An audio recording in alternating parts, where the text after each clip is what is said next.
ದಕ್ಷಿಣ ಕನ್ನಡ ಬೊಕ್ಕ ಉಡುಪಿ ಕರಾವಳಿ ಪ್ರದೇಶಲೆಡ್ ಕಾಡು ವಾಸ ಆದುಪ್ಪುನ ಗುಡ್ಡಗಾಡು ಜನಾಂಗದಕ್ಲಿನ ಬದುಕು ಬೊಕ್ಕ ಬಂಗದ ಬಗೆಟು ಮುಡಿತಿನ ಗುರ್ಬಿ ಚಲನಚಿತ್ರ ಡಿಸೆಂಬರ್ 24 ಶುಕ್ರವಾರ ಬಿಡುಗಡೆ ಆಯರೆ ಉಂಡು ಪಣದು ಸಿನಿಮಾದ ನಿರ್ದೇಶಕರು ಕೃಷ್ಣಪ್ಪ ಉಪ್ಪೂರು ಸುದ್ದಿಗೋಷ್ಠಿ ತೆರಿಪಾದರು.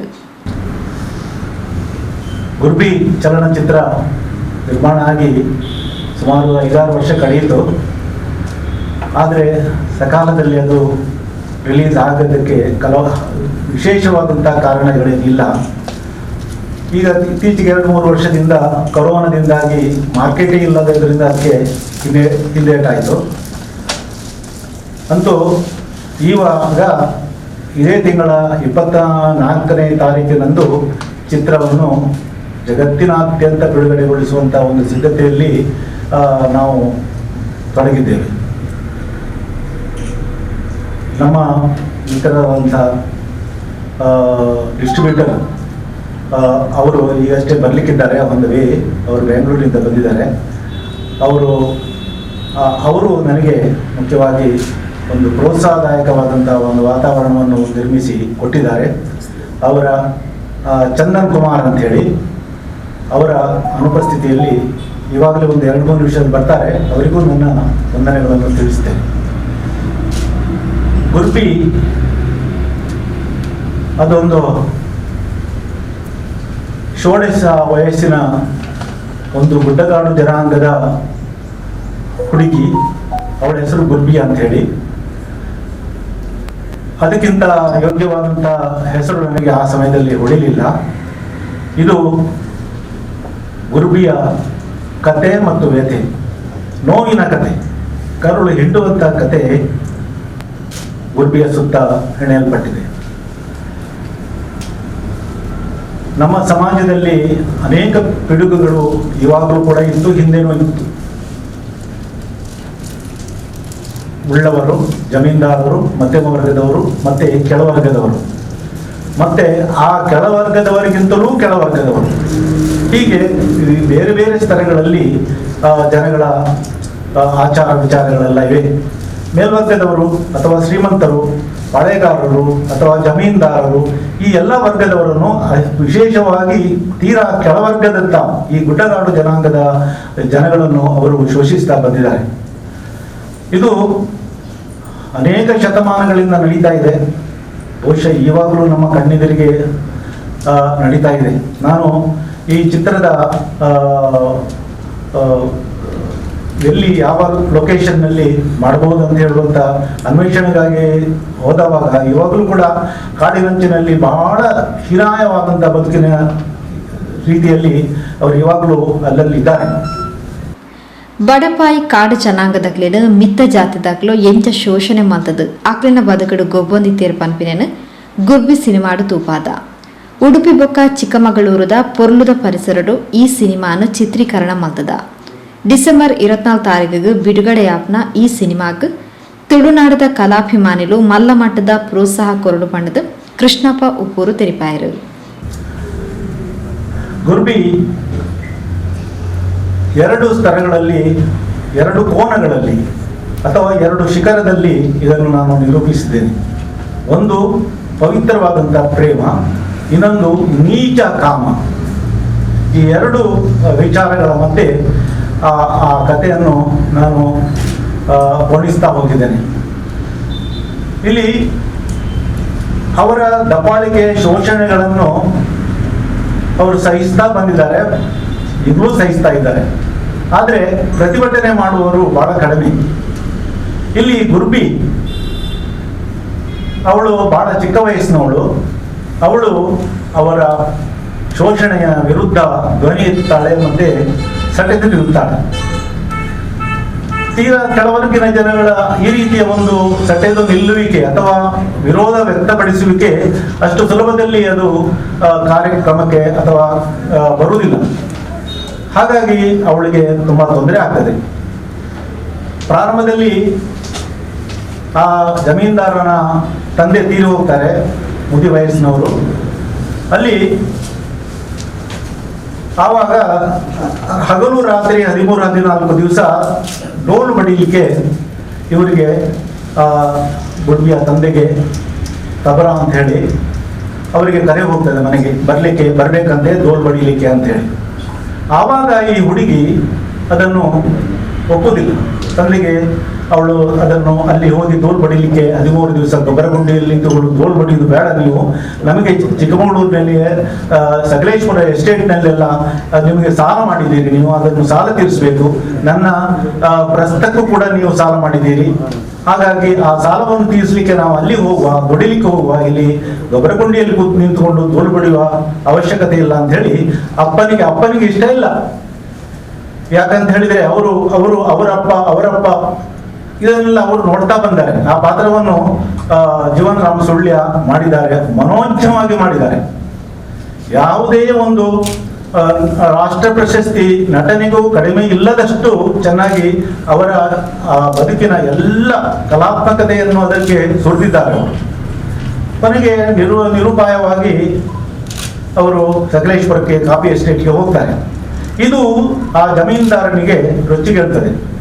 ಒಬ್ಬಳು ಹುಡುಗಿ ನಾವು ಹೇಳಿದಂತೆ ಕೇಳುವಂತ ಒಂದು ಹೀನಾಯವಾದ ಬದುಕನ್ನು ಸಾಗಿಸಿಕೊಡುವಂತ ಒಂದು ಹುಡುಗಿ ಈ ರೀತಿಯಾಗಿ ನನಗೆ ಪ್ರತಿಭಟನೆ ಮಾಡಿ ಹೋದ್ಲಲ್ಲ ಅಂತ ಹೇಳಿ ಸಿಟ್ಟು ಬರ್ತದೆ. ವಾಪಸ್ ಬರುವಾಗ ಆ ಮನೆ ಇರುವುದಿಲ್ಲ. ಹೀಗೆ ಅಲ್ಲಿ ಅವರ ಉಪದ್ರ ಪ್ರಾರಂಭ ಆಗ್ತದೆ. ಇದರಲ್ಲಿ ಒಂದು ಗೀತೆ ಬರ್ತದೆ, ಅದು ಚಿತ್ರಗೀತೆ. ಅದು ಕಾತ್ಯಾಯಿನಿ ಕುಂಜಿಬೆಟ್ಟ ಅವರು ಬಂದಿರುವಂಥದ್ದು. ಅದು ಕನ್ನಡವೂ ಅಲ್ಲ, ತುಳುವೂ ಅಲ್ಲ, ತಮಿಳೂ ಅಲ್ಲ, ತೆಲುಗು ಅಲ್ಲ, ಮಲಯಾಳಮೂ ಅಲ್ಲ, ಅದೊಂದು ಭಾಷೆ. ಆ ಭಾಷೆಯಲ್ಲಿ ಮನೋಜ್ಞವಾದಂಥ ಒಂದು ಸಾಂಗ್ ಅನ್ನು ಅವರು ಬಂದಿದ್ದಾರೆ. ಅದರಲ್ಲಿ ಕಾಡಿನಲ್ಲಿ ಬೆಳೆಯುವಂತಹ ಒಂದು ಕೇಪಳ ಹೂ, ಆ ಕೇಪಳ ಹೂವಿಗೆ ಆ ಗುರ್ಬಿಯನ್ನು ಹೋಲಿಸಿ ಅವರು ಬರೆದಿದ್ದಾರೆ. ಅದರಲ್ಲಿ ಅವಳು ಋತುಮತಿ ಆದವಾಗ, ಆ ಪದ್ಯ ಸ್ಟಾರ್ಟ್ ಆಗೋದು ಹಾಗೆ, ಋತುಮತಿ ಆಗುವಾಗ ಅವರೆಲ್ಲ ಊರಿನ ಹೆಂಗಳೆಯರೆಲ್ಲ ಕರ್ಕೊಂಡು ಹೊಳೆಗೆ ಹೋಗ್ತಾರೆ. ಹೊಳೆಯಲ್ಲಿ ಅವಳಿಗೆ ಸ್ನಾನ ಮಾಡಿಸುವಂತ ಉದ್ದೇಶ. ಬೇರೆ ಜಾತಿಯವರಲ್ಲಿ ಬೇರೆ ಇದರಲ್ಲಿ ಮನೆಯಲ್ಲೇ ಅಥವಾ ಅಂಗಳದಲ್ಲೆಲ್ಲ ಮಾಡ್ತಾರೆ. ಆದರೆ ಅವರ ಆ ಗುಡ್ಡಗಾಡು ಜನಾಂಗದವರಲ್ಲಿ ಹೊಳೆಯಲ್ಲಿ ಸ್ನಾನ ಮಾಡುವುದು. ಹೊಳೆಯಲ್ಲಿ ಸ್ನಾನ ಮಾಡಿ ಅವಳಿಗೆಲ್ಲ ಎರೆಡಿಕೆ ಹೆಂಗಳೆಯರೆಲ್ಲ ಒಂದು 10-15 ಜನ ಎರೆಡಿಕೆ ತಿಂದು ಅವಳ ಮೇಲೆ ಉಗಿಯುವುದು, ಮೈಯೆಲ್ಲ ಕೆಂಪು ಮಾಡ್ತಾರೆ ಉಗಿದು. ಅದು ಹೇಗೆ ಮಾಡುವುದು ಅಂತ ಹೇಳುವಂತ ಒಂದು ಸಂಶಯ ಕೆಲವರಿಗೆ ಮೂಡಬಹುದು. ಯಾಕಂತ ಹೇಳಿದ್ರೆ, ಇಷ್ಟವರೆಗೆ ನೀನು ಪವಿತ್ರವಾಗಿದ್ದಿ, ನೀನು ಋತುಮತಿ ಆಗುವವರೆಗೆ ನೀನು ಪವಿತ್ರ, ಇನ್ನು ಮುಂದೆ ನೀನು ಎಂಜಲಾಗ್ಲಿಕ್ಕಿದ್ದಿ, ಆದ್ರಿಂದ ನೀನು ಜಾಗ್ರತೆ ಮಾಡಬೇಕು ಅಂತ ಹೇಳುವಂತ ಒಂದು ಧ್ವನಿ ಅದರಲ್ಲಿ. ಆನಂತರ ಅವಳಿಗೆ ಸ್ನಾನ ಮಾಡಿಸಿ ಕರ್ಕೊಂಡು ಬಂದು ಅವಳಿಗೆ ಮನೆಗೆ ಕರ್ಕೊಂಡು ಬಂದು ಅನ್ನದ ಬಳಿಕೆ ಮತ್ತೆ ಅದರ ಸಕ್ಕದವನ್ನು ಹಿಡಿಸಿ ಅವ್ರಿಗೆ ಸಣ್ಣದಾಗಿ ಒಂದು ಊಟ ಎಲ್ಲ ಬಡಿಸಿ ಅವಳ ಗಂಡ ಬೀಳುವವರು ಅಥವಾ ಮಾವನ ಮನೆಗೆ ಕಳಿಸಿಕೊಡುವಂತ. ಯಾಕಂತ ಹೇಳಿದ್ರೆ ಅವಳು ಹಾಳಾಗಬಾರದು. ಇಮಿಡಿಯೇಟ್ ಅವಲ್ಲಿ ಮಾವನ ಮನೆಗೆ ಹೋದಾಗ ಅವಳಿಗೆ ಅಲ್ಲಿ ಮಾವನ ಮಗನ ಜೊತೆಯಲ್ಲಿ ಪ್ರೀತಿ ಹುಟ್ಟಬೇಕು, ಮದುವೆ, ಹೀಗೆ ಆ ಮನೋಭಾವನೆ. ಇದು ಯಾಕೆ ಆ ಒಂದು ಸಂಕೇತ ಅಂತ ಹೇಳಿದ್ರೆ ಆ ಸಾಂಗಿನಲ್ಲಿ ಬರುವಂತ ಒಂದು ಸಂಕೇತ ಅದು. ಹಾಗೆ ಬಂದು ಹೋಗ್ತದೆ. ಎಸ್ಟೇಟಿನಲ್ಲಿ ಕೂಡ, ಕಾಫಿ ಎಸ್ಟೇಟ್ನಲ್ಲಿ ಕೂಡ ಒಬ್ಬ ಅವಳಿಗೆ ಗೆಳೆಯ ಸಿಗ್ತಾನೆ. ಅವಳಾಗಿ ಆರಿಸಿಕೊಂಡ ಗೆಳೆಯನಲ್ಲ ಅವನು ಆ ಎಸ್ಟೇಟಿನ ಮಾಲೀಕರ ಮಗನ ಗೆಳೆಯ. ಅವನು ಲಂಡನ್ನಲ್ಲಿ ಎಜುಕೇಶನ್ ಮಾಡಿ ಲಂಡನ್ನಲ್ಲಿ ಕೆಲಸಕ್ಕಿದ್ದಾನೆ. ಅವನು ಒಂದು ಹಾಬಿ ಫೋಟೋಗ್ರಾಫರ್. ಅವರು ಇಲ್ಲಿಗೆ ಬಂದವಾಗ ಈ ಕಾಡಿನಲ್ಲೆಲ್ಲ ಇದು ಪ್ರಾಣಿಗಳದ್ದು, ಪಕ್ಷಿಯದ್ದು ಎಲ್ಲ ಫೋಟೋಗ್ರಫಿ ಮಾಡುವುದು ಅವನದ್ದೊಂದು ಹಾಬಿ. ಹಾಗೆ ಮಾಡ್ತಾ ಇರುವಾಗ ಏನೋ ಒಂದು ಚೀರಾಟ ಮಾಡಿದಾಗ ಕೇಳಿಸ್ತದೆ. ಹೋಗುವಾಗ ಈ ಗುರುಬಿಗೆ ಹಾವು ಕಚ್ಚಿರ್ತದೆ. ಯಾರು ಹತ್ತಿರ ಬರುವುದಿಲ್ಲ. ಉಳಿದವರೆಲ್ಲ ಅವರು ಕೆಲವೊಂದು ಅವರನ್ನು ಮುಟ್ಲಿಕ್ಕಿಲ್ಲ ಅಂತ ಹೇಳಿ ಎಲ್ಲ ದೂರ ತೆಗಿತಾರೆ. ಆವಾಗ ಅವನೇ ಒಂದು ಅದಕ್ಕೆ ಪ್ರಥಮ ಚಿಕಿತ್ಸೆ ಕೊಟ್ಟು ಎತ್ಕೊಂಡು ಆಚೆ ಹೋಗ್ತಾನೆ. ಆಗ ಅವನಿಗೆ ಹೇಳುವಂತ ಮಾತಂತ ಹೇಳಿದ್ರೆ, ನನ್ನನ್ನು ಮುಟ್ಬೇಡಿ, ನಾನು ಮುಟ್ಟಿದ್ರೆ ನಾನು ನಿಮಗೆ ಮೈಲಿಗೆ ಬರ್ತದೆ ಅಂತ ಹೇಳಿ. ಆದ್ರೆ ಅವನು ಕೇಳುದಿಲ್ಲ. ಅವನು ಲಂಡನ್ ನಲ್ಲಿ ಕಲಿತು ಎಜುಕೇಶನ್ ಅಂತ. ಆದ್ರೆ ಬಹಳ ಸುಂದರವಾದಂತ ಇವಳ ಜೊತೆಯಲ್ಲಿ ಇನ್ನೂ 4-5 ಸ್ವಲ್ಪ ದಿವಸ ಅವನು ಸಂಸರ್ಗ ಮಾತುಕತೆ ಆಗ್ತಾ ಇರುವಾಗ ಅವನಿಗೆ ಪ್ರೇಮಾಂತರವಾಗ್ತದೆ. ಇವಳಿಗೂ ಗೊತ್ತಾಗ್ತದೆ ಅವನು ನನ್ನನ್ನು ಪ್ರೀತಿ ಮಾಡ್ತಾನೆ ಅಂತ ಹೇಳಿ. ಆದ್ರೆ ಆ ಪ್ರೀತಿಯನ್ನು ಅವಳು ನಿರಾಕರಿಸ್ತಾಳೆ. ಯಾಕಂತ ಹೇಳಿದ್ರೆ ಅವಳಿಗೆ ಗಂಡು ಪ್ರಾಣಿಯ ಮೇಲೆ ಅಥವಾ ಗಂಡಸಿನ ಮೇಲೆ ಅವಳಿಗೆ ನಂಬಿಕೆ ಇಲ್ಲ. ಎಲ್ಲಿ ನಾನನ್ನು ಹಾಳು ಮಾಡಿಬಿಡ್ತಾನೋ ಅಂತೇಳಿ, ಅಲ್ಲಿ ಯಾರೋ ಹಾಳು ಮಾಡ್ತಾರೆ, ನನ್ನನ್ನು ಎಂಜಾಯ್ ಮಾಡ್ತಾರೆ ಅಂತ ಹೇಳಿ ಎಣಿಸ್ಕೊಂಡು ನಾನು ಇಲ್ಲಿ ಬಂದೆ ಪುನಃ ಅದು ಹಾಗೆ ಆಗಿ ನಾನು ಕೆಟ್ಟು ಹೋಗುತ್ತಾನೆ, ಅಲ್ಲಿಂದ ವಾಪಸ್ ಬರ್ತಾನೆ. ಆನಂತರ ಸ್ವಲ್ಪ ದಿವಸ ನಂತರ ಅವನ ಮನ ಲಂಡನ್ಗೆ ಹೋಗಿ ವಾಪಸ್ ಬರ್ತಾನೆ. ಅಲ್ಲಿ ಇವಳದ್ದು ಅಲ್ಲಿ ಇರುವಾಗ ಕೆಲವು ಫೋಟೋಗ್ರಫಿಯನ್ನು ಅವನು ತೆಗೆದಿರ್ತಾನೆ. ಅದು ಅದಕ್ಕೆ ಮಾಡೆಲ್ ಆಗಿ ಕೆಲವು ಪ್ರಶಸ್ತಿಗಳೆಲ್ಲ ಬರ್ತದೆ. ಅದನ್ನು ತೋರಿಸಲಿಕ್ಕೆ ಅಂತ ಇಲ್ಲಿ ಬರುವಾಗ ಇವರು ಊರಿಗೆ ಹೋಗಿದ್ದಾರೆ ಅಂತ ಹೇಳಿ ಗೊತ್ತಾಗ್ತದೆ. ಊರಿಗೆ ಬಂದು ನೋಡುವಾಗ ಅವಳು ಸಿಗುವುದೇ ಇಲ್ಲ. ಅವು ಬಹಳ ವಿಳಂಬ ಆಗ್ತದೆ. ಹೀಗೆ ಒಂದು ಬದಿಯಲ್ಲಿ ಪ್ರೇಮ, ಪವಿತ್ರವಾದಂತ ಪ್ರೇಮ, ಅವನಿಗೆ ಈ ಹುಡುಗಿಗೆ ಏನೋ ತೊಂದರೆ ಮಾಡಿರುವುದಿಲ್ಲ. ಆದ್ರೆ ಇವಳಿಗೆ ಪ್ರಾಯಕ್ಕೆ ಸಹಜವಾದಂತಹ ಒಂದು ಆಕರ್ಷಣೆ ಅವನ ಮೇಲೆ ಆಗ್ತದೆ. ಆದ್ರೆ ಯಾವುದೇ ಒಂದು ಸಲಿಗೆಯನ್ನು ಕೊಡುವುದಿಲ್ಲ, ಈಚೆ ಬದಿ ಹೊರಟು ಬಂದಿರ್ತಾರೆ. ಹೀಗೆ ಒಂದು ಬದಿಯಲ್ಲಿ ಕಾಮ, ಮತ್ತೊಂದು ಬದಿಯಲ್ಲಿ ಪ್ರೇಮ. ಆ ಜಮೀನ್ದಾರ ಕೊನೆಗೂ ಇವಳನ್ನು ಎಂಜಲ್ ಮಾಡಿಯೇ ಬಿಡ್ತಾನೆ. ಅವನು ಬರುವಾಗ ಕಾಲ ವಿಳಂಬವಾಗಿ ಹೋಗಿರ್ತಾರೆ. ಹೀಗೆ ಪ್ರೇಮ ಮತ್ತೆ ಕಾಮಗಳ ಮಧ್ಯೆ ಕತೆ ನಡೀತಾ ಹೋಗಿದ್ದಾನೆ. ಆ ವರ್ಗದವರ ಮೇಲೆ ಸಮಾಜದಲ್ಲಿ ಎಂತ ಒಂದು ಅನುಕಂಪ ಹುಟ್ಟಬೇಕನ್ನುವಂತ ಉದ್ದೇಶದಲ್ಲಿ ನಾನು ಈ ಚಿತ್ರವನ್ನು ಮಾಡಿದ್ದೇನೆ. ಇಲ್ಲಿ ಪ್ರಮುಖವಾಗಿ ನಾವು ಹೇಳಲೇಬೇಕಾದಂಥದ್ದು ನಮ್ಮ ಕಲಾವಿದರು. ನಾನು ಒಬ್ಬನೇ ಮಾಡಿದ್ದೇನೆ ಅಂತ ಹೇಳಿ ನನಗೆ ಹೆಮ್ಮೆ ಏನಿಲ್ಲ. ಯಾಕಂತ ಹೇಳಿದ್ರೆ ನಾವೆಲ್ಲ ರವಿ, ಜೀವನ್ ರಾಮ್ ಎಲ್ಲರೂ ಕೂಡ ಕಲಾವಿದರೆಲ್ಲ ಗುಂಪಾಗಿ ಹಲವು ಸಮಯದವರೆಗೆ ನಾವು ಅದನ್ನು ಅನ್ವೇಷಣೆ ಮಾಡಿ ಎಲ್ಲ ಒಂದು ಗುಂಪಾಗಿ ಕೂತ್ಕೊಂಡು ನಾವು ಅದರ ಲೊಕೇಶನ್ ಅಂತ ಹೇಳಿದ್ರೆ ಅಲ್ಲಿ ಹೋಗುವಂತದ್ದೇ ಅಲ್ಲ. ಸಿದ್ದಾಪುರದ ಹತ್ರ ಲೊಕೇಶನ್, ಕಮಲಶಿಲೆ ಹತ್ರ, ಅದು ಅಲ್ಲಿಗೆ ಯಾವುದೇ ಸಂಪರ್ಕ ಇಲ್ಲ, ಲೈಟ್ ಇಲ್ಲ. ಆನಂತರ ಆಗಸ್ಟ್ ಸೆಪ್ಟೆಂಬರ್ ತಿಂಗಳಲ್ಲಿ ವಿಪರೀತ ಮಳೆ. ಈಗ ಮಳೆ ಬರ್ತದೆ, ಮತ್ತೊಂದು ಹೊತ್ತಿನಲ್ಲಿ ನೆರೆ ಬರ್ತದೆ, ಸ್ವಲ್ಪ ಹೊತ್ತಿನಲ್ಲಿ ಹೋಗ್ತದೆ, ನೀರೆಲ್ಲ ಇಳಿದು ಹೋಗ್ತದೆ, ಮತ್ತೆ ಮಳೆ ಬರ್ತದೆ. ಇಂಥ ಒಂದು ವಿಪರೀತವಾದಂತಹ ಒಂದು ವಾತಾವರಣದಲ್ಲಿ ನಾವು ಅದನ್ನು ಚಿತ್ರವನ್ನು ಮಾಡಿದ್ದೇವೆ. ನಮ್ಮ ಎಲ್ಲರೂ ಸಹಕಾರ ಮಾಡಿದ್ದಾರೆ. ಎಲ್ಲರೂ ಕೂಡ ಆ ಪಾತ್ರವೇ ಅವರು ಎನ್ನುವ ಹಾಗೆ ಇದರಲ್ಲಿ ಅಭಿನಯಿಸಿದ್ದಾರೆ. ಇನ್ನು ಉಲ್ಲೇಖ ಮಾಡಬೇಕಾದಂಥದ್ದು ನಮ್ಮ ಹೀರೋಯಿನ್. ಅವರು ನಾವು ಪ್ರಥಮವಾಗಿ ಅವರಕ್ಕಿಂತ ಮೊದಲು ಮಾಡಲಿಲ್ಲ, ಆದ್ರೆ ಮನೋಜ್ಞವಾಗಿ ಅದನ್ನು ನಿರ್ವಹಿಸ್ತಾರೆ. ಆ ಪಾತ್ರವನ್ನು ಬಹಳ ಕಷ್ಟಪಟ್ಟಿದ್ದೇನೆ ನಾನು. ಅಂದ್ರೆ ಅದು ಹಾಗೆ ಮಾಡ್ಬೇಕು, ಹೀಗೆ ಮಾಡ್ಬೇಕು. ಯಾಕಂತ ಹೇಳಿದ್ರೆ ಅವಳ ಸುತ್ತಲೇ ಕತೆ ನಡೆಯುವುದರಿಂದ ತುಂಬಾ ಕೆಲಸ ಇತ್ತು ಅವಳಿಗೆ. ಅವಳ ಅಪ್ಪನ ಜೊತೆಯಲ್ಲಿ ಒಬ್ಬರು ಶೂಟಿಂಗ್ ಆಗುವಾಗ ಒಂದು ಪ್ರಶ್ನೆ ಕೇಳಿದ್ರು ನನ್ನ ಹತ್ರ, ಅವಳು ಯಾಕೆ ಬಗ್ಗಿಕೊಂಡು ಹೋಗ್ತಾಳೆ, ಅವಳಿಗೆ ಬೆನ್ನು ನೋವ ಅಂತ ಹೇಳಿ. ಅಂದ್ರೆ ಅಪ್ಪ ಬಗ್ಗಿಕೊಂಡು ಹೋಗ್ತಾಳೆ. ಅಪ್ಪ ಯಾಕೆ ಬಗ್ಗಿಕೊಂಡು ಹೋಗ್ತಾನೆ ಅಂತ ಹೇಳಿದ್ರೆ ಅವನಿಗೆ ಸತ್ತ ನಿಲ್ಲಿಕ್ಕೆ ಧೈರ್ಯ ಇಲ್ಲ. ಹಾಗೆ ಉಗುಳ್ಲಿಕ್ಕೂ ಕೂಡ ಅವನಿಗೆ ಧೈರ್ಯ ಇಲ್ಲ, ನೆಲಕ್ಕೆ ಉಗುಳುದಿಲ್ಲ. ಒಂದು ಅಂಡೆಯನ್ನು ಕುತ್ತಿಗೆ ಕತ್ಕೊಂಡು ಆ ಹೂಳನ್ನು ಆ ಅಂಡೆ ಒಳಗೆ ಸುರಿತಾನೆ. ಹಾಗೆ ಅವನು ಸತ್ತ ನಿಲ್ಲಿಕ್ಕೆ ಅವನಲ್ಲಿ ಶಕ್ತಿ ಇದ್ರೂ ಕೂಡ ಅವನು ಬಗ್ಗಿಕೊಂಡೇ ಹೋಗ್ತಾನೆ, ಬಗ್ಗಿಕೊಂಡೇ ಬರ್ತಾನೆ. ಅವನ ಜೊತೆಯಲ್ಲಿ ಉಳುವಾಗ ಇವಳು ಕೂಡ ಬಗ್ಗಿಕೊಂಡೇ ಹೋಗ್ತಾಳೆ ಚಿತ್ರದುದ್ದಕ್ಕೂ ಕೂಡ. ಹಾಗೆ ಒಬ್ರು ಕೇಳಿದಾಗ ಅವಳಿಗೆ ನಾನು ಬೆನ್ನು ನೋವು ಹೇಗೆ, ಅದಕ್ಕೆ ನಾನು ಹೇಳಿದ ಹಾಗೇನಿಲ್ಲ, ಅವಳು ಅಪ್ಪ ಬಗ್ಗಿಕೊಂಡು ಹೋಗ್ತಾಳಲ್ಲ ಅಂತೇಳಿ ಅವಳು ಬಗ್ಗಿಕೊಂಡು ಹೋಗ್ತಾಳೆ ಅಂತೇಳಿ. ಅಂತೂ ಬಹಳ ಕಷ್ಟಕರವಾದಂತಹ ಪಾತ್ರವನ್ನು ಅಶ್ವಿತಾ ನಿರ್ವಹಿಸಿದ್ದಾರೆ. ಆ ಉಳಿದ ಜೀವನ್ ರಾಮ್ ಸುಳ್ಳಿನಂತ ಮೇಲು ನನ್ನ ನಟನ ಜೊತೆಯಲ್ಲಿ ಹಗಲು ಕೊಟ್ಟು ಅಶ್ವಿತಾ ಕೆಲಸ ಮಾಡಿದ್ದಾರೆ. ಯಾವುದೇ ಫಲಾಪೇಕ್ಷೆ ಇಲ್ಲದೆ ನಮ್ಮಲ್ಲಿ ಇಷ್ಟೇ ಸಂಭಾವನೆ ಅಷ್ಟೇ ಸಂಭಾವನೆ ಅಂತ ಹೇಳಿ ಏನೇನಿರಲಿಲ್ಲ, ಪ್ರೀತಿಯೇ ಸಂಭಾವನೆ. ಇನ್ನು ಅದರಲ್ಲಿ ಬರುವಂತ ಆರ್ಟ್ ವರ್ಕ್ ಅದು ಜೀವನ್ ರಾಮ್ ಸುಳ್ಳಿಯ ಮಾಡಿದ್ರು, ನಾನು ಸ್ವಲ್ಪ ಅವರಿಗೆ ಸಹಕಾರ ಮಾಡಿದ್ದೇನೆ. ಹಾಗೆ ಒಂದು ಟೋಟಲ್ ಅದೊಂದು ಗುರ್ಬಿ ಅನ್ನುವಂತ ಒಂದು ಸಮಷ್ಟಿ ಒಂದು ಚಿತ್ರಣ ನಾವು ಅದನ್ನು ಮಾಡಿದ್ದೇವೆ. ನನಗೆ ಇವಾಗ ಇದನ್ನು ರಿಲೀಸ್ ಮಾಡಲಿಕ್ಕೆ ನಮ್ಮ ಮಿತ್ರರಾದಂಥ ಚಂದನ್ ಕುಮಾರ್ ಅಂತ ಹೇಳಿ, ಇವರು ಬೆಂಗಳೂರಿನ ದೊಡ್ಡ ಡಿಸ್ಟ್ರಿಬ್ಯೂಟರು, ಅವರು ನನ್ನನ್ನು ಆಧರಿಸಿ ಎಲ್ಲ ಜವಾಬ್ದಾರಿಯನ್ನು ಅವರು ಹೊತ್ತುಕೊಂಡು ಈಗ ಜಗತ್ತಿನಾದ್ಯಂತ ರಿಲೀಸ್ ಮಾಡುವಂತ ಒಂದು ಅಟ್ಟಣಿಯಲ್ಲಿದ್ದಾರೆ. ಇವಾಗಲೇ ವರ್ಕ್ ಸುಮಾರು ಹಂತಕ್ಕೆ ಬಂದಿದೆ. ಇನ್ನು ಮಾಡಲಿಕ್ಕೆ ಎಲ್ಲ ಪ್ಲಾನ್ಗಳೆಲ್ಲ ಅವರು ಸಿದ್ಧಪಡಿಸಿಕೊಂಡಿದ್ದಾರೆ. ಹಾಗೆ ನಾನು ಅವರಿಗೂ ಕೂಡ ನನ್ನ ತುಂಬು ಹೃದಯದ ಒಂದು ಪ್ರೀತಿಯನ್ನು ಅಭಿನಂದನೆಗಳನ್ನು ಸಲ್ಲಿಸ್ತೇನೆ.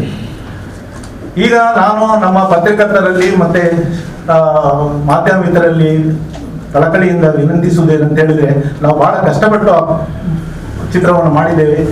ಅಂದ್ರೆ ಆ ಒಂದು ಕೆಳವರ್ಗದವರ ಮೇಲೆ ಒಂದು ಫೋಕಸ್ ಮಾಡಬೇಕು, ಅವರ ನೋವು ಕಷ್ಟಗಳು ಏನಂತೇಳಿ ಸಮಾಜಕ್ಕೆ ತಿಳಿಯಪಡಿಸಬೇಕಂತ ಹೇಳುವಂತ ಒಂದು ಕಳಕಳಿಯಿಂದ ಚಿತ್ರ ಮಾಡಿದ್ದೇನೆ. ಮಾಡಿ ಮುಗಿಸಿದ್ದೇನೆ. ಈಗ ಅದನ್ನು ಇದೇ ತಿಂಗಳ 24ರಂದು ಅದನ್ನು ಬಿಡುಗಡೆಗೆ ಸಿದ್ಧತೆಯನ್ನು ಮಾಡಿಕೊಳ್ತಾ ಇದ್ದಾರೆ. ನಾನು ಮತ್ತೆ ನಮ್ಮ ಮಿತ್ರರಾದಂಥ ಚಂದನ್ ಕುಮಾರ್ ತಾವೆಲ್ಲ ನಾನು ಕಳಕಳಿಯಿಂದ ವಿನಂತಿಸಿದ್ದೇನೆ ಅಂತ ಹೇಳಿದ್ರೆ, ನಾವು ಹೇಗೆ ಒಂದು ತುಳುಕನ್ನು ಹೈಲೈಟ್ ಮಾಡಲಿಕ್ಕೆ ಅಥವಾ ಅದನ್ನು ಫೋಕಸ್ ಮಾಡಲಿಕ್ಕೆ ಪ್ರಯತ್ನ ಮಾಡಿದ್ದೇವೋ ಅದೇ ರೀತಿ ನಿಮ್ಮಲ್ಲಿ ಕೂಡ ಅದೇ ಮನೋಭಾವನೆ ಇದೆ, ನನಗೆ ಗೊತ್ತಿದೆ. ಸಮಾಜದ ಅಂಕುಡೊಂಕುಗಳನ್ನು ತಿಳಿಯಪಡಿಸುವವರು ನೀವು ಪತ್ರಿಕರ್ತರು, ಮಾಧ್ಯಮದವರು, ಇದನ್ನು ಕೂಡ ನಮಗೆ ಅದೇ ದೃಷ್ಟಿಯಲ್ಲಿ ನಮಗೆ ಪ್ರೋತ್ಸಾಹವನ್ನು ನೀಡಿ ಎಲ್ಲರಿಗೂ ತಿಳಿಪಡಿಸುವ ಹಾಗೆ, ಎಲ್ಲರೂ ಬಂದು ಟಾಕೀಸ್ನಲ್ಲಿ ನೋಡುವ ಹಾಗೆ ಒಂದು ಪ್ರೇರೇಪಿಸುವ ಕೆಲಸವನ್ನು ತಾವೆಲ್ಲ ಮಾಡಬೇಕಂತ ಹೇಳಿ ನಾನು ಕಳಕಳಿಯಿಂದ ವಿನಂತಿಸುತ್ತೇನೆ. ಚಿತ್ರದ ಕಲಾ ನಿರ್ದೇಶಕಿಯರು ಜೀವನ್ ರಾಮ್ ಸುಳ್ಯ ಪಾತ್ರರಂದು, ಚಿತ್ರದ ಛಾಯಾಗ್ರಹಣಡು ವೀನಸ್ ಮೂರ್ತಿ, ಸಂಕಲನಕಾರರಾದ KM ಪ್ರಕಾಶ್, ಕಾತ್ಯಾಯಿನಿ ಕುಂಜಿಬೆಟ್ಟು ಬರೆಯಿನ ಸಾಹಿತ್ಯಗ ವಿವೇಕ್ ಚಕ್ರವರ್ತಿಯರು ಪೊರ್ಲುದ ಸಂಗೀತ ಕೊಡ್ತೇರು. ಅಂಚನೆ ಸಾಮಾಜಿಕ ದೃಷ್ಟಿಕೋನಂದಿ ಒಂದು ಬಡವೇರ್ನ ಸ್ಥಿತಿಗತಿದ ಬಗೆಟ್ ಈ ಸಿನಿಮಾ 3 ಪಂಡ ತೆರಿಪಾಯರು. ಈ ಚಲನಚಿತ್ರ ಶೂಟಿಂಗ್ ಆಗುವ ಸಂದರ್ಭದಲ್ಲಿ ನನಗಿದ್ದದ್ದು 43 ವರ್ಷ, 44, ಈಗ 56 ವರ್ಷಗಳ ಹಿಂದೆ ಆಗಿರುವಂಥದ್ದು. ಮತ್ತು ನನಗೆ ನನ್ನ ವಯಸ್ಸಿನ ಸರಿ ಡಬಲ್ ವಯಸ್ಸಿನ ಪಾತ್ರವನ್ನು ನಾನು ಮಾಡಬೇಕು. 85 ವರ್ಷದ ಮುದುಕನ ಪಾತ್ರ ಮಾಡಬೇಕು. ಮೇಕಪ್ಪು, ನನ್ನ ದೇಹ, ಆಕಾರ, ಧ್ವನಿ, ಭಾವ ಎಲ್ಲವನ್ನು ತಿದ್ದಿಕೊಳ್ಬೇಕಾಯಿತು. ಇದಕ್ಕೆ ಸರಿಯಾಗಿ ಬೆಂಡ್ ಮಾಡ್ಕೊಳ್ಬೇಕಾಯ್ತು. ಆಯ್ತು, ಕೃಷ್ಣಪ್ಪ ಉಪ್ಪುರು ಅದನ್ನು ಮಾಡಿಸಿದ್ರು. ನನಗೆ ಬಹಳ ಖುಷಿ ಆಗೋದಂದ್ರೆ ಅದ್ರ ಜೊತೆಗೆ ನನಗೆ ಆರ್ಟ್ ವರ್ಕ್ ಸಿಕ್ಕಿರೋದು. ಪಾತ್ರದ ಪರಕಾಯ ಪ್ರವೇಶ, ಅದ್ರ ಜೊತೆ ನಾನು ಎಷ್ಟು ಕೆಲಸ ಮಾಡಿದೆ ಅನ್ನೋದಕ್ಕಿಂತಲೂ ನನಗೆ ತುಂಬಾ ಇಷ್ಟ ಆಗಿರೋದಂಥದ್ದು ಅದ್ರ ಹಿಂದಾಗಿರೋ ಆರ್ಟ್ ವರ್ಕಿನ ಕೆಲಸ. ಒಂದು ಮನೆ ಬೇಕಿತ್ತು ನಮಗೆ, ಮತ್ತೆ ಕೊನೆಗೆ ಅದು ಸುಟ್ಟು ಹೋಗ್ಲಿಕ್ಕೂ ಇದೆ. ಆದ್ರೆ ಆ ಮನೆಯನ್ನು ಯಾರು ಮಾಡ್ತಾರೆ, ಯಾರು ಕೊಡ್ತಾರೆ, ಸುಡ್ಲಿಕ್ಕೆ ಯಾರು ಬಿಡ್ತಾರೆ? ಹಾಗಾಗಿ ಕಮಲಶ್ರೀ ಅಂತ ಆ ಜಾಗಕ್ಕೆ 3-4 ಕಿಲೋಮೀಟರ್ ನಡ್ಕೊಂಡು ಹೋಗ್ಬೇಕು, ನಾವು ಜನರೇಟರ್ ಹೊತ್ಕೊಂಡು ಹೋಗ್ಬೇಕು, ಎಲ್ಲವನ್ನೂ ಹೊತ್ಕೊಂಡು ಹೋಗ್ಬೇಕು, ಲೈಟ್, ಕ್ಯಾಮ್ರಾ ಎಲ್ಲವನ್ನು ಹೊತ್ಕೊಳ್ಳುವಂತ ಆ ತಪ್ಪಲಿನಲ್ಲಿ ಆ ಚಿಟಿಚು ಸಿಕ್ಕಾಪಟ್ಟೆ ಮಳೆ ಬೇರೆ, ಅದು ಹೊಳೆಯಲ್ಲಿ ಹರಿದಾಗ್ತಾ ಉಂಟು. ಒಂದು ಮನೆಯನ್ನ ಕ್ರಿಯೇಟ್ ಮಾಡಿದೆವು ಅಲ್ಲಿಯವರ ಸಹಕಾರದೊಂದಿಗೆ. ಒಂದು ಟ್ರೈಬಲ್ ಗ್ರಾಮ ಬುಡಕಟ್ಟು ಜನಾಂಗ ಕ್ರಿಯೇಟ್ ಮಾಡಿದೆವು. 2.5 ತಿಂಗಳ ಮೊದಲೇ ಕ್ರಿಯೇಟ್ ಮಾಡೋದು ಸುಮ್ಮನೆ ಬಾಳೆಗಿಡ ನೆಟ್ಟರೆ ಆಗಲಿ. 2.5 ತಿಂಗಳ ಮೊದಲೇ ಬಾಳೆಗಿಡವನ್ನ, ಬದನೆಕಾಯಿ, ಬೆಂಡೆಕಾಯಿ, ಹೂವು ಗಿಡಗಳು, ಮರಗೆಣಸು ಎಲ್ಲವನ್ನು ನಟ್ಟು ಒಂದು ಬೇಲಿಯನ್ನು ನಟ್ಟುಕೊಂಡು ಅಷ್ಟೊಂದದ ಒಂದು ನಿಜವಾದ ಒಂದು ಟ್ರೈಬಲ್ ಅವರ ಮನೆ ಅನ್ನುವಂಥ ಸೃಷ್ಟಿ ಮಾಡಿದೆವು. ಆನಂತರ ಒಂದು ತೋಡು ಬೇಕಿತ್ತು, ಮನೆ ಎದುರುಗಡೆ ತೋಡ್ಬೇಕು ಅಂತಾಯ್ತು. ತೋಡನ್ನು ಪುನಃ ಸೃಷ್ಟಿ ಮಾಡಬೇಕಾಯ್ತು. ಅದ್ರಲ್ಲಿ ನಾನು ಪಾತ್ರ ಮಾಡಿ ಬೀಳಬೇಕು ಅಂತಾಯ್ತು. ನಾನು ಬೀಳುವ ಎಷ್ಟು ಮಾಡಿದ್ರು ನನಗೆ ಅದನ್ನ ನನ್ನ ಚೆಂದ ನೆನಪಿದೆ ಈಗ ಹೇಳಿದ್ರು. ಆದ್ರೆ ಅಪ್ಪಿತಪ್ಪಿ ಒಂದು ಸ್ವಲ್ಪ ಇದ್ದೆ, ಅದು ಟೇಕ್ ಸೂಪರ್ ಆಯ್ತು ಅಂತ ನಿಜವಾಗಿ ಆಕ್ಟಿಂಗ್ ಮಾಡಿದಾಗ ಆಗಿಲ್ಲ ಅಂತ. ಅದಕ್ಕಿಂತ ಬಹಳ ಮುಖ್ಯವಾಗಿ ಆ ಇಡೀ ಕಮಲಶ್ರೀಯ ಆ ಮುಂದುಗಡೆ ಇದ್ದಂಥ ಸಿದ್ದಾಪುರ ತಾಲೂಕಿನಲ್ಲಿದ್ದಂಥ ಹಳ್ಳಿಯ ಜನರು, ಇದು ನಮ್ಮದೇ ಕತೆ, ನಮ್ಮದೇ ಈ ಕತೆ ಇನ್ನೂ ಸ್ವಲ್ಪ ಬೇರೆ ತರ ಇದೆ ಅಂತ ಇವ್ರಿಗೆ ಬಂದು ಮತ್ತೆ ಸಜೆಷನ್ ಮಾಡ್ತಾ ಇದ್ರು. ಅವರ ಮನೇಲಿ ಊಟ, ಅವರ ಮನೇಲಿ ತಿಂಡಿ, ಅಲ್ಲೇ ನಿದ್ರೆ, ಎಷ್ಟೊತ್ತು ಅಂತಿಲ್ಲ, ಶೂಟಿಂಗ್ ಸ್ಟಾಪ್ ಆಗೋದು, ಏನೇನೋ ಮಾಡ್ಕೊಂಡು ತುಂಬಾ ಬಹಳ ಇಂಟ್ರೆಸ್ಟಿಂಗ್ ಆಗಿರೋ ಶೂಟಿಂಗ್ ಅನ್ನು ಮುಗಿಸ್ಕೊಂಡಿದ್ದೇವೆ. ಜೊತೆಗೆ ಇದರಲ್ಲಿ ಆಯ್ಕೆ ಮಾಡಿದಂತಹ ಒಂದು ಕತೆ, ಇದು ಇಂಥದ್ದೇ ಜಾತಿ, ಇಂಥದ್ದೇ ವರ್ಗ, ಇಂಥದ್ದೇ ಧರ್ಮದ್ದು ಅಂತ ಹೇಳಿ ಸಾಧ್ಯ ಇಲ್ಲ ಅಂತ ಅನಿಸ್ತದೆ. ಅದ್ರಲ್ಲಿ ಬಹಳ ಪ್ರಧಾನವಾಗಿ ಒಂದು ಡೋಲು ಇಲ್ಲಿ ಪ್ರಧಾನವಾದ ಒಂದು ಪಾತ್ರ ವಹಿಸ್ತದೆ. ಡೋಲು ನಿಮಗೆ ಒಂದು ಬದುಕಿನ ಸಂಕೇತವಾಗಿ ಅಥವಾ ಸಂಸ್ಕೃತಿಯ ಸಂಕೇತವಾಗಿ ನಿಮಗೆ ಡೋಲು ಕಾಣ್ತದೆ. ಇದನ್ನು ನೋಡ್ತಾ ಹೋದಾಗ ಚೋಮನ ದುಡಿ ನೆನಪಾಗಬಹುದು. ಆದ್ರೆ ಚೋಮನ ದುಡಿ ಅಲ್ವೇ ಅಲ್ಲ, ಅದರ ಕಥೆ ಅಲ್ಲ, ನೆನಪಾಗುವ ಸಾಧ್ಯತೆಗಳಿವೆ. ಚೋಮನ ದುಡಿಯಲ್ಲಿ ಶಿವರಾಮ ಕಾರಂತರ ಚೋಮನ ದುಡಿಯಲ್ಲಿ BB ಕಾರಂತರ ನಿರ್ದೇಶನ ಮಾಡಿದ್ದದು. ಅಲ್ಲಿ ದುಡಿ ಹೇಗೆ ಬಹಳ ಪ್ರಧಾನವಾದ ಪಾತ್ರ ಆಗ್ತದೋ, ಅದಕ್ಕೂ ಒಂದು ಕ್ಯಾರೆಕ್ಟರ್ ಅಂತ ಅನಿಸ್ತದೋ, ಇಲ್ಲಿ ಡೋಲು ಕೂಡ ಬಹಳ, ಡೋಲು ನಿಜವಾಗ್ಲೂ ಕೂಡ ನಾವು ಖುಷಿಗೂ ಬಾರಿಸ್ತೇವೆ, ದುಃಖಕ್ಕೂ ಬಾರಿಸ್ತೇವೆ, ಸಂಭ್ರಮಕ್ಕೂ ಬಾರಿಸ್ತೇವೆ, ಉತ್ಸವಕ್ಕೂ ಬಾರಿಸ್ತೇವೆ, ಸಾವಿಗೂ ಬಾರಿಸ್ತೇವೆ. ಎಲ್ಲದಕ್ಕೂ ಸಲ್ಲುವಂತ ಒಂದು ಇನ್ಸ್ಟ್ರೂಮೆಂಟ್ ಇದ್ರೆ ಅದು ಡೋಲ್ ಆಗಿರ್ತದೆ. ಇಲ್ಲಿ ಎಲ್ಲಾ ಭಾವನೆಗಳನ್ನು, ನವರಸಗಳನ್ನು ಕೂಡ ಬಿಂಬಿಸ್ಲಿಕ್ಕೆ ಸಾಧ್ಯವಾಗುತ್ತಿದ್ರೆ, ಸಂವಹನ ಮಾಡ್ಲಿಕ್ಕೆ ಸಾಧ್ಯವಾದ ಡೋಲಿನ ಮೂಲಕ. ಈ ಡೋಲ್ ಬಹಳ ಪ್ರಧಾನವಾದ ಪಾತ್ರ, ನನ್ನ ತುಂಬಾ ಇಷ್ಟವಾದ ಇನ್ಸ್ಟ್ರೂಮೆಂಟ್ ಕೂಡ ಅದು. ಅದನ್ನು ಅಲ್ಲಿ ನಾನು ನನ್ನ ಬದುಕಿನ ಒಂದು ಭಾಗವಾಗಿ ಅಲ್ಲಿ ಇಟ್ಕೊಳ್ಳಿಕ್ಕೆ ಒಂದು ಅವಕಾಶ ಮಾಡಿಕೊಡ್ತದ್ದು ಕೃಷ್ಣಪ್ಪ ಉಪ್ಪೂರು. ನಿಜವಾಗಿ ನಾನು ಥ್ಯಾಂಕ್ಸ್ ಹೇಳ್ತೇನೆ. ಜೊತೆಗೆ ಹೊಸದಾಗಿ ಬಂದಂತ ಅಶ್ವಿತಾ, ಮೊದಲ ಬಾರಿಗೆ ಅವಳು ಕ್ಯಾಮರಾವನ್ನು ಎದುರಿಸುವಂಥದ್ದು, ರಂಗವನ್ನು ಎದುರಿಸುವಂಥದ್ದು. ಅವಳನ್ನ ಕೇವಲ ಅವಳ ನಿಲುವು, ನೋಟ, ಕಣ್ಣು, ಭಾವ ಮಾತ್ರ ಅವಳನ್ನು ಇಟ್ಕೊಂಡು ಇವಳನ್ನು ಸೆಲೆಕ್ಟ್ ಮಾಡಿದ ಹೊರತು ಅವಳಿಗೆ ಟ್ಯಾಲೆಂಟ್ ಅಲ್ಲ. ಮತ್ತೆ ಅವಳಿಗೆ ಒಗ್ಗಿಕೊಂಡು ಅವಳಿಗೆ ಇಡೀ ಟೀಮಿಗೆ ಅಭಿನಯವನ್ನು ಹೇಳಿಕೊಡ್ತಾ ಮತ್ತೆ ಇದರಲ್ಲಿ ತಂಡದವರು ಕೀರ್ತಿ ರಾಜ್ ಮತ್ತೆ ಮಂಡ್ಯ ರಮೇಶ್ ಇಬ್ರು ಬಿಟ್ರೆ ಅಲ್ವಾ? ಅವ್ರು ಬಿಟ್ಟರೆ ಮತ್ತೆ ಯಾರು ಚಲನಚಿತ್ರ ರಂಗದವರಲ್ಲ, ಎಲ್ಲ ಅಲ್ಲಿ ಇಲ್ಲಿ ಹಾಡಿ ಬಾಡಿಗಳಿದ್ದವರು, ಯುವಕ ಮಂಡಲಗಳಲ್ಲಿ ನಾಟಕ ಮಾಡ್ತಿದ್ದವರು, ಒಂದಷ್ಟು ರವಿರಾಜು, ರೇವತಿನ ಚುಚ್ಚೂರು ರಂಗಭೂಮಿಯಲ್ಲಿ ಕೆಲಸ ಮಾಡಿದವರು. ಹಾಗಾಗಿ ಈ ಚಲನಚಿತ್ರದಾಗಿ ಒಂದಷ್ಟು ಪ್ರತಿಭೆಗಳು ಕಾಣಿಸಿಕೊಳ್ಳಿ ಕೂಡ ಅವರ ಪ್ರತಿಭೆಗೆ ಒಂದು ಒಳ್ಳೆಯ ವೇದಿಕೆ ಸಿಗೋದಕ್ಕೆ ಕೂಡ ಕೃಷ್ಣಪ್ಪ ಉಪ್ಪೂರವರು ಕಾರಣರಾಗಿದ್ದಾರೆ. ಇವತ್ತು ನಮ್ಗೆ ಬಹಳ ಖುಷಿಯಾಗಿ ರಿಚರ್ಡ್ ಗಾಸ್ಲಿನ್ ಅಂತ ಒಂದು ಹಿರಿಯ ನಿರ್ಮಾಪಕ ನಿರ್ದೇಶಕರ ನಮ್ಮ ಉಪಸ್ಥಿತಿಯಲ್ಲಿ ಇವತ್ತು ಪತ್ರಿಕಾಗೋಷ್ಠಿ ಆಗ್ತದೆ ಅಂತ ತುಂಬಾ ಖುಷಿ ಇದೆ. ಚಂದನ್ ಕುಮಾರ್ ಅವರಿಗೆ ತುಂಬಾ ಅಭಿನಂದನೆ. ಬಹುಶಃ ನೀವು ಅಲ್ಲದೇ ಇರ್ತೀರ, ಬಹುಶಃ ನಾವಿನ್ನು ಕನಸು ನಮ್ದು ನನಸು ಆಗ್ತಿರ್ಲಿಲ್ಲ ಅನಿಸ್ತದೆ. ನಾವು ಕಾಯ್ತಾ ಇದ್ದೀವಿ, ತುಂಬಾ ಜನರಿಗೆ ಉತ್ತರ ಕೊಟ್ಟು ಸಾಕಾಗಿತ್ತು. ನಮಗೂ ಕೂಡ ಯಾವಾಗ ರಿಲೀಸ್ ಆಗುತ್ತೆ ಅಂತ. ಅಂತೂ ರಿಲೀಸ್ ಆಗುವ ಸಂದರ್ಭದಲ್ಲಿ ಎಲ್ಲರೂ ಕೂಡ ಅದಕ್ಕೆ ಪ್ರೀತಿಯಿಂದ ತುಂಬಾ ಪಬ್ಲಿಸಿಟಿ ವಿಚಾರವನ್ನು ಕೊಟ್ಟು ಈ ಫಿಲಮ್ ಅನ್ನು ಹೆಚ್ಚು ಜನ ನೋಡುವ ಹಾಗೆ ಮಾಡಬೇಕು. ಇದು ಬಹಳ ಹಿಟ್ ಆಗುತ್ತೆ ಅಂತ ನಾನು ಖಂಡಿತ ಹೇಳಿದ್ರೆ ಅದು ಎಲ್ರಿಗೂ ಇಷ್ಟ ಆಗುತ್ತೆ ಅನ್ನೋ ಪ್ರೀತಿಯಿಂದ ಹೇಳಬಲ್ಲೆ. ನಮಸ್ಕಾರ. ಗುರ್ಬಿ ಸಿನಿಮಾದ ಬಗೆಟ್ ಪುಗಡ್ತದ ಚಿತ್ರ ನಿರ್ದೇಶಕಿಯರು ರಿಚರ್ಡ್ ಕ್ಯಾಸ್ಟಲಿನ ಒಬ್ಬೊಕ್ಕ ಚಿತ್ರ ವಿತರಕಿಯರು ಚಂದನ್ ಕುಮಾರ್ ಇಂಚಪೊಲಪ್ ಕುರಿಯರು. ಕೃಷ್ಣಪ್ಪ ಉಪ್ಪೂರು ಒಬ್ಬ ಸಾಹಿತಿ, ಶಿಕ್ಷಕ, ನಾಟಕಕಾರ ಹಾಗೂ ಚಲನಚಿತ್ರದಲ್ಲಿ ದುಡಿದಂಥ ಒಬ್ಬ ವ್ಯಕ್ತಿ. ತುಂಬ ಹಠವಾದಿ. ಅವರು ನನ್ನ ಬಂಗಾರ ಪಟ್ಲೇರ್ ರಾಷ್ಟ್ರ ಪ್ರಶಸ್ತಿ ಬಂಗಾರ ಪಟ್ಲೇರಲ್ಲಿ ಒಂದು ಪಾತ್ರ ಮಾಡಿದರು. ಅಲ್ಲಿಂದ ಅವರದ್ದು ಸಿನಿಮಾ ಜರ್ನಿ, ಹಲವು ಸಿನಿಮಾಗಳು ಮಾಡಿದರು. ಅದ ನಂತರವೂ ಕೂಡ ಅವರಿಗೆ ಸಿನಿಮಾ ಮಾಡಬೇಕಂತ ಹೇಳುವ ಹಂಬಲ ಇತ್ತು. ಈ ಕೊರೋನಾದಿಂದ ಸ್ವಲ್ಪ ಬಾಕಿ ಉಳಿದಿದೆ. ಆದರೆ ಈ ಚಿತ್ರವನ್ನು ನಾನು ಸ್ವತಃ ನೋಡಿದ್ದೇನೆ. 14ರ ಸಹಾಯಧನ ಸಮಿತಿಯಲ್ಲಿ ನಾನು ಅಧ್ಯಕ್ಷನಾಗಿದೆ.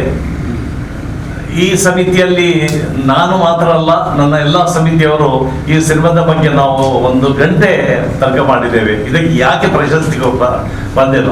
ನಿಜವಾಗಿ ಬೇಕಾದರೆ ಇದಕ್ಕೆ ಪ್ರಶಸ್ತಿ ಬರಬೇಕಿತ್ತು. ಬಹುಶಃ ಏನೋ ದಾಖಲೆಗಳನ್ನು ಕೊಡುವುದರಲ್ಲಿಯೋ ಯಾವುದರಲ್ಲಿ ಎಡವಟ್ಟಿದ್ದಾರೆ ಅಂತ ಹೇಳಿ ಕೃಷ್ಣ ಉಪ್ಪೂರ್ ಅವರು ನನಗೆ ಗೊತ್ತಿಲ್ಲ. ಆದರೆ ಖಂಡಿತವಾಗಿ ಅವರಿಗೆ ಪ್ರಶಸ್ತಿ ಇಲ್ಲದ್ರೆ ಅವಾರ್ಡ್ ಇಲ್ಲಾದರೂ ರಿವಾರ್ಡ್ ಅಂತೂ ಖಂಡಿತ ಇದೆ. ಅದು ಈಗ ಅದಕ್ಕೆ ಸಮಯ ಬಂದಿದೆ. ಚಂದನ್ ಕುಮಾರ್ ಸೇರಿದ್ದಾರೆ. ಹಾಗೆಯೇ ನೀವು ಪತ್ರಕರ್ತರು, ನಮ್ಮ ಮಂಗಳೂರು ಪತ್ರಕರ್ತರು ಹೇಳಿದರೆ ಚಲನಚಿತ್ರಕ್ಕೆ ತುಂಬ, ಉದಾಹರಣೆಗೆ ನನಗೆ ಬಂಗಾರ ಪಟ್ಲೇರಾಗಿ ತಯಾರು ಮಾಡಿದ್ದೇವೆ ನಮ್ಮ ಮಾಧ್ಯಮದ ಮಿತ್ರರು. ಅದರ ನಂತರ ಸೆಪ್ಟೆಂಬರ್ 8 ಹಲವಾರು ಚಿತ್ರ ಮಾಡುವಾಗ ನನಗೆ ಅಷ್ಟೇ ಸಹಕಾರ ಮಾಡಿದ್ದಾರೆ. ಎಲ್ಲ ರೀತಿಯ ಪ್ರೋತ್ಸಾಹ ಕೊಟ್ಟಿದ್ದಾರೆ. ಅದೇ ಪ್ರೋತ್ಸಾಹವನ್ನು ನಾನು ಇವತ್ತು ನೀವು ಕೃಷ್ಣ ಉಪ್ಪೂರ್ ಅವರ ಗುರ್ಬಿ ಸಿನಿಮಾಕ್ಕೆ ಕೊಡಬೇಕು.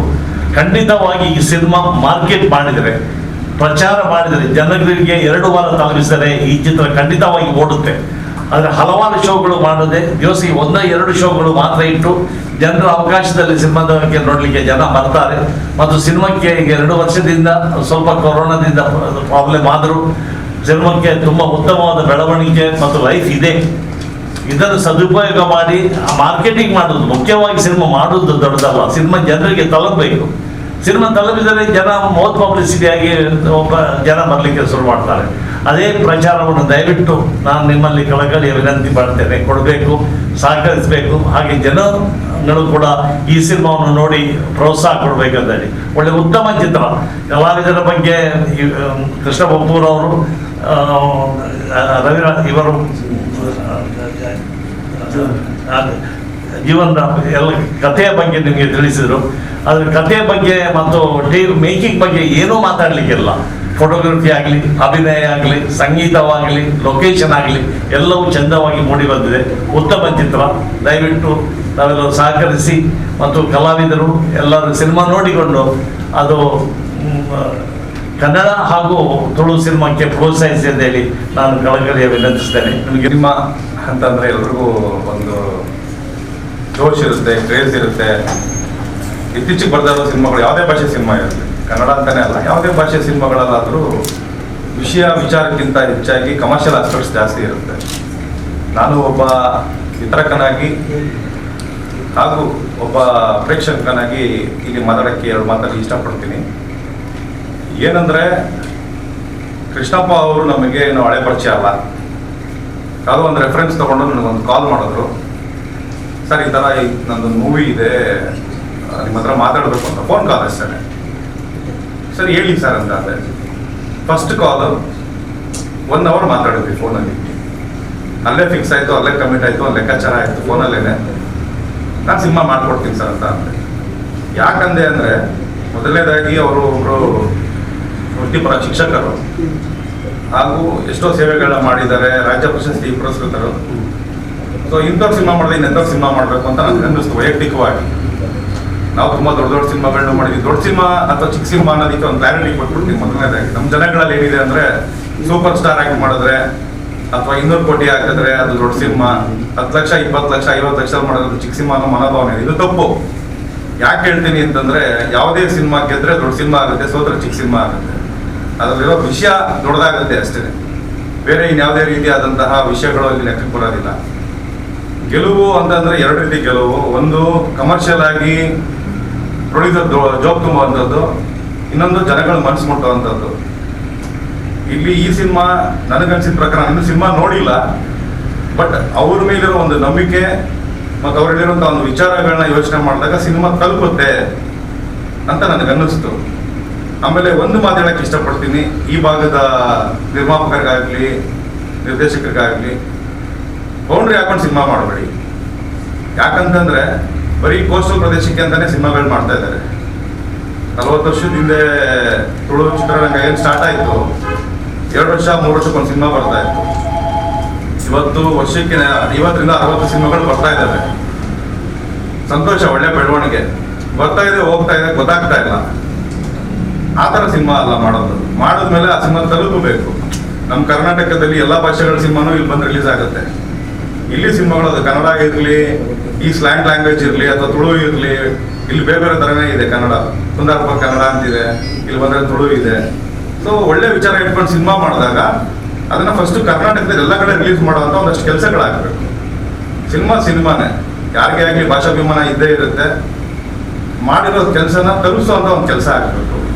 ಅದಕ್ಕೆ ಸೇತುವಾಗಿ ನಾವು ಡಿಸ್ಟ್ರಿಬ್ಯೂಟರ್ಗಳು ನಿಂತ್ಕೊಳ್ತೀವಿ. ನಾನು ಅದಕ್ಕೋಸ್ಕರ ನನಗೂ ಬರೋ ನೀವು ಮುಗಿಸ್ಕೊಂಡಿದ್ದೆ, ಅವ್ರು ತುಂಬ ಫೋರ್ಸ್ ಮಾಡಿ ನೀವು ಬರಲೇಬೇಕು ಸರ್ ಅಂತ ಹೇಳಿ ಫೋರ್ಸ್ ಮಾಡಿದ್ದಕ್ಕೆ ನಾನು ಬಂದೆ. ಯಾಕಂದರೆ ನಾನು 24 ಸಿನಿಮಾ ರಿಲೀಸ್ ಇದೆ, ನನ್ನ ಕೆಲಸ ಇದೆ, ನಾನು ಮುಗಿಸ್ಕೊಂಡಿದ್ದಾನೆ ಹೇಳಿದೆ ನಾನು ಅವ್ರಿಗೆ. ನಾನು ಹೇಳೋದೇನೆಂದರೆ ಒಂದು ಕ್ವಾಲಿಟಿ ಆಫ್ ಮೇಕಿಂಗ್ ಮಾಡಿ ಸಿನಿಮಾಗಳನ್ನ. ಮಾಡಿದ್ಮೇಲೆ ಅದನ್ನ ತಲುಪಿಸುವಂಥ ಒಂದಷ್ಟು ಕೆಲಸಗಳನ್ನ, ಮಾರ್ಕೆಟಿಂಗ್, ಆನ್ಲೈನ್ ಮೀಡಿಯಾ ಇರ್ಬೋದು, ಡಿಜಿಟಲ್ ಇರ್ಬೋದು, ಪ್ರಿಂಟ್ ಇರ್ಬೋದು, ಪ್ರತಿಯೊಂದು ಎಲ್ಲ ಮೀಡಿಯಾಗಳು ಸಿನಿಮಾ ತಲುಪಬೇಕು, ಪ್ರಚಾರ ಮಾಡಬೇಕು.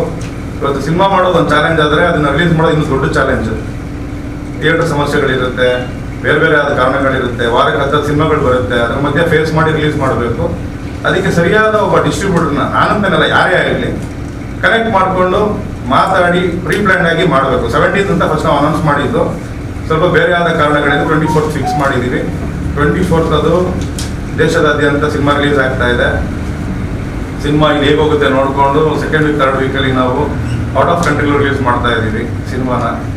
ಸೊ ವಿಮರ್ಶೆಗಿಂತ ಹೆಚ್ಚಾಗಿ ಪ್ರಶಂಸೆ ಹಾಗೂ ಪರೋಕ್ಷವಾಗಿ ಸಹಕಾರ ಕೃಷ್ಣಪ್ಪ ಉಪ್ಪಾರ್ ಅವರಿಗೆ ಸಿಗಬೇಕು. ಈ ಸಿನಿಮಾಯಿಂದ ಅವರು ಗೆಲ್ಲಬೇಕು.